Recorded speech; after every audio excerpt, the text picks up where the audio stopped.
بچوں، آج میں آپ کو ایک بہت ہی پیاری اور سبق آموز کہانی سنانے جا رہا ہوں۔ اس کہانی کا عنوان ہے سچ بولنے کا انعام۔ ایک چھوٹے گاؤں میں علی نام کا ایک بچہ رہتا تھا۔ علی بہت معصوم تھا، لیکن اکثر چھوٹی چھوٹی شرارتیں کر لیتا تھا۔ ایک دن وہ بازار گیا تو راستے میں اسے ایک سکہ ملا۔ وہ خوش ہوا اور سکہ جیب میں ڈال لیا۔ جب وہ گھر پہنچا تو اس کے ابو نے پوچھا، علی یہ سکہ کہاں سے آیا؟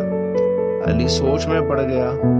وہ چاہتا تو جھوٹ بول سکتا تھا، لیکن اس نے ہمت کی اور سچ کہہ دیا۔ ابو، یہ سکہ مجھے راستے میں پڑا ملا۔ ابو مسکرائے اور بولے، شاباش بیٹے، تم نے سچ بولا۔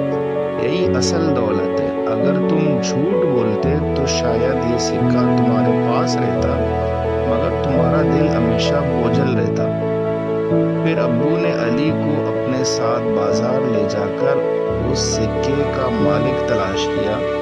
مالک ملا تو وہ بہت خوش ہوا اور اس نے علی کو دعائیں دی۔ اس کے علاوہ اس نے علی کو انعام کے طور پر بہت ساری میٹھی ٹافیاں بھی دیں۔ اور کیا آپ کو پتا ہے بچوں، وہ سکہ کس چیز کا تھا؟ وہ سکہ سونے کا تھا۔ اختتام اس کا بچوں یہ ہے، اس کہانی سے ہمیں یہ سبق ملتا ہے کہ سچائی ہمیشہ خوشی اور عزت دلاتی ہے۔ جھوٹ وقتی فائدہ دیتا ہے، لیکن سچ ہمیشہ زندگی کو آسان اور دل کو مطمئن کرتا ہے۔